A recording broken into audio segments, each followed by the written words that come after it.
celebrate in 2016 the 60th anniversary of the Asia Society's founding. And our founder, John D. Rockefeller III, and his parents as well, were intrepid travelers to Asia. Mr. Rockefeller developed a great passion for the peoples and the cultures of Asia. He had a deep belief in the idea that Americans needed to be far better informed than they were about Asia and about the things he saw and found.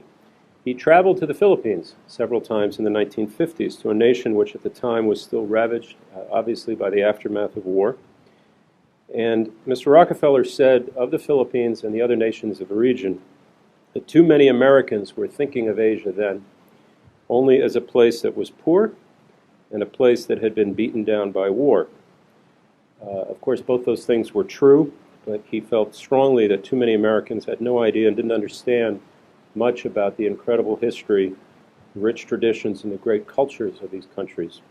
And the two words he used over and over were, quote, cultural understanding, unquote.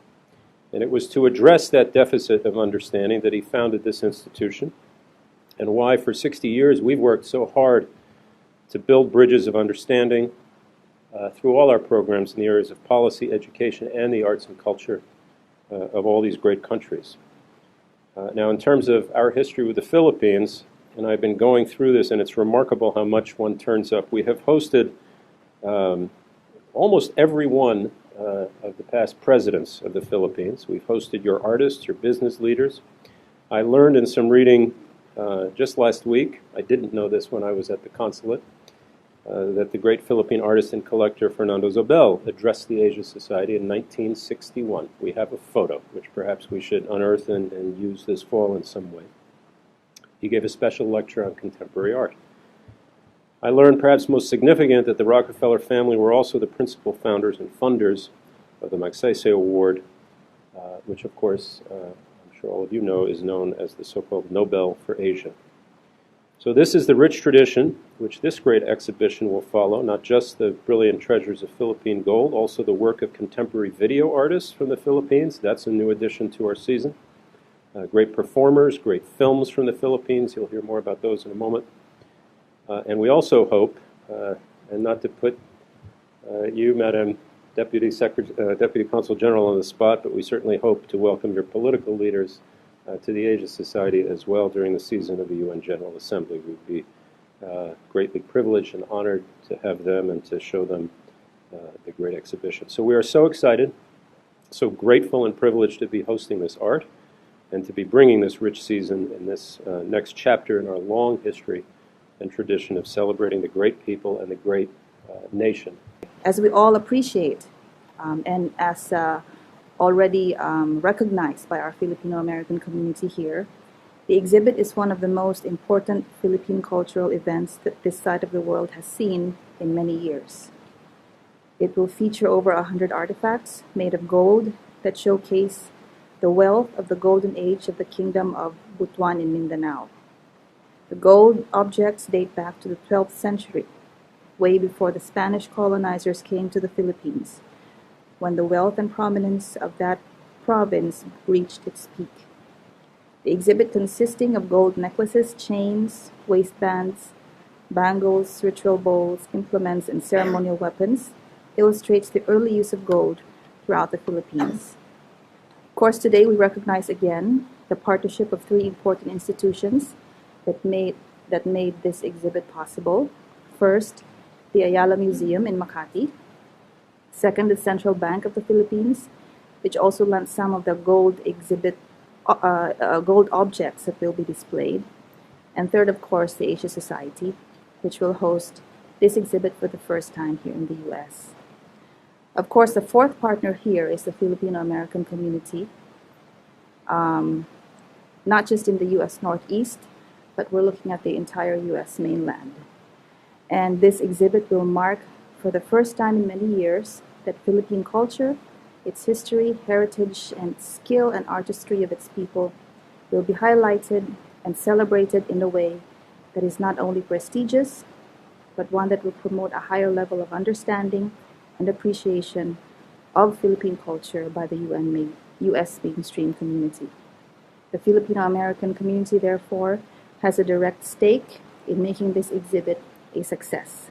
This exhibition is just a starting point in some ways because it inspires us to connect with Philippine culture through the ages, really. And we're really excited about all of the programs that we have. And I think all of you have a calendar of some of the events that we've got planned. And you'll see that there are programs that involve children. There are programs that involve Mayi Theater, and Jorge Ortol is here. Can you wave your hand?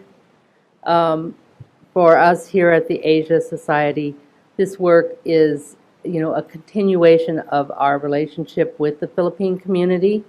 And in fact, we have worked with Mayi Theater since the year 2000 when we did a theater piece that we co-presented, and we have worked over the years, and we're really thrilled that they are creating a new piece called Alamat, which is about legends of gold, and which will look at different views and bring some of the wonderful theater artists here.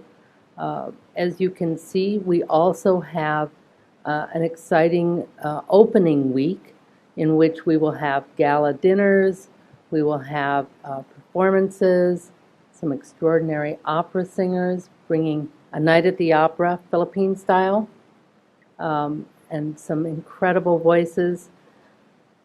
I'm not going to go through all of these, although we will have time for a Q&A, but I do want to say how excited we are here at the Asia Society to be a part of the Filipino-American community and part of the larger Philippine community. And it's really, as Tom Nagorski mentioned, our mission. But it's more than our mission, it's really our passion.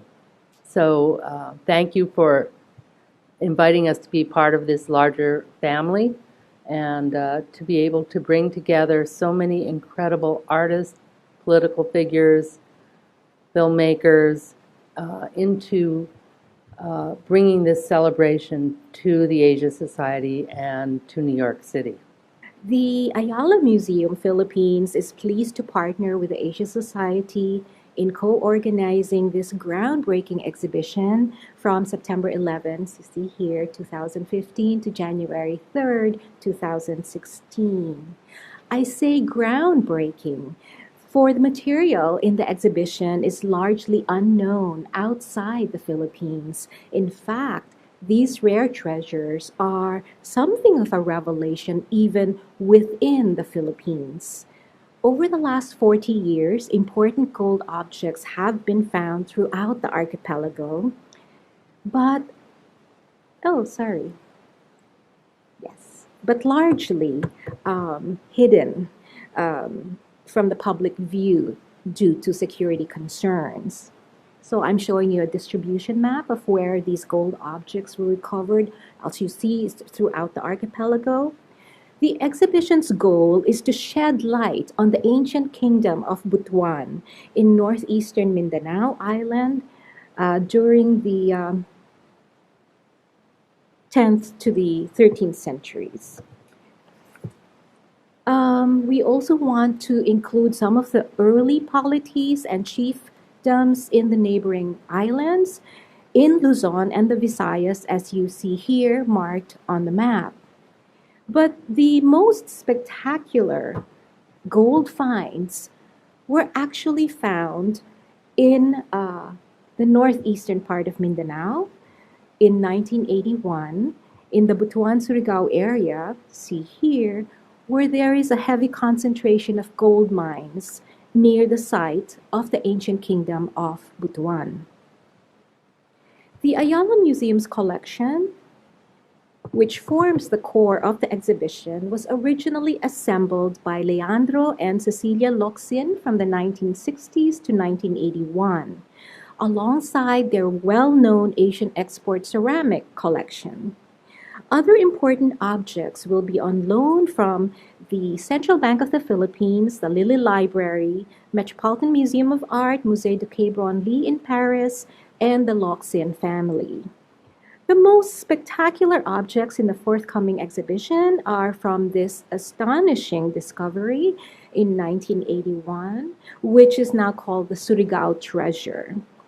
Exquisite gold objects, such as you see here, were part of an ancient a cache of ancient gold works that were accidentally discovered during a government irrigation project near the present-day city of Butuan.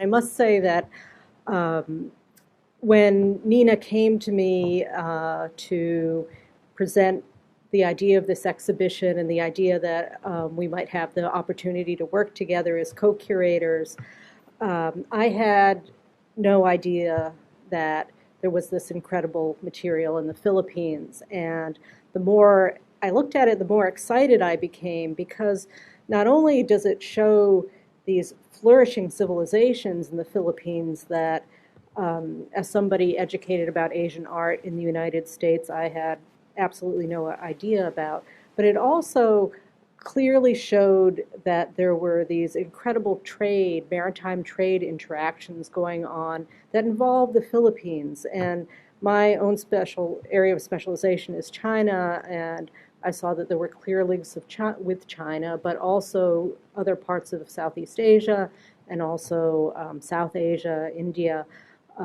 This is amazing, amazing stuff. And as Nina said, it's a groundbreaking show, and I think it's really going to open eyes here in the United States. I hope that in the future that the story of the Philippines is going to enter the education system here that teaches people about the development of arts in Asia, because this is an important part of that history that's really been missing for us.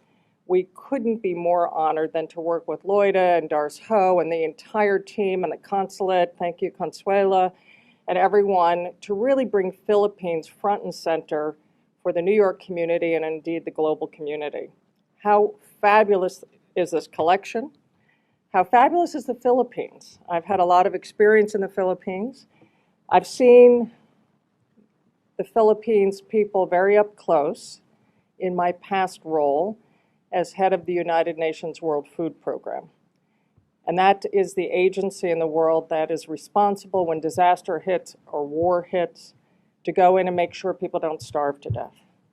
And so my introduction to the Philippines was meeting some of the most amazing, generous, patient people on the front lines of disasters after cyclones hit. And I just want to tell you one story, which I haven't told Loida yet, because to me, it's what is the heart of the Philippines. So after one of the great typhoons hit, we went in, and north of Manila, everything was flooded. And Casey Concepcion was our ambassador for the World Food Program, helping us.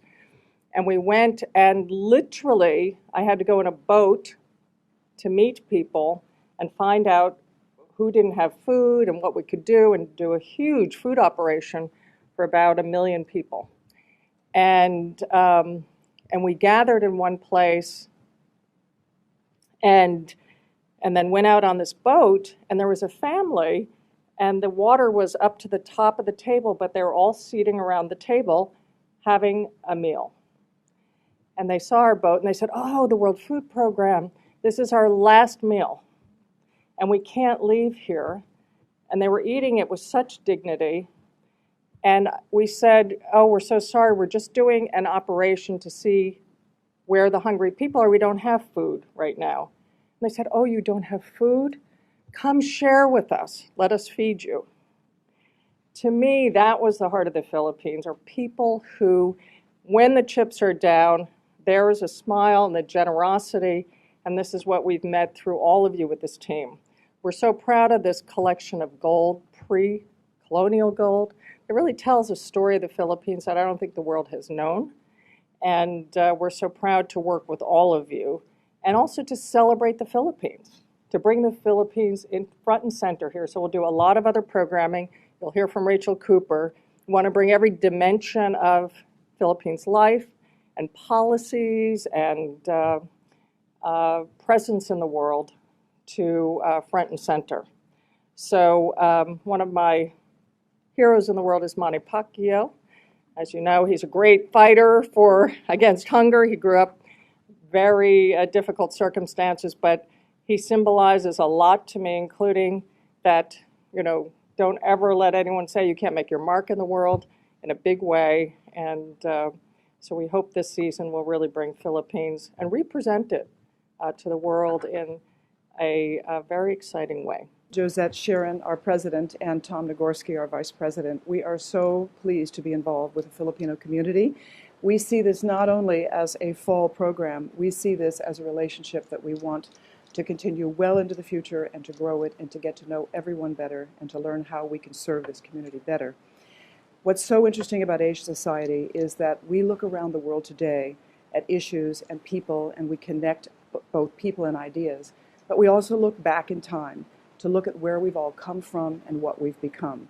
And culture is part of us. It's our identity, it's our memory, and through it, it's our continuing imagination.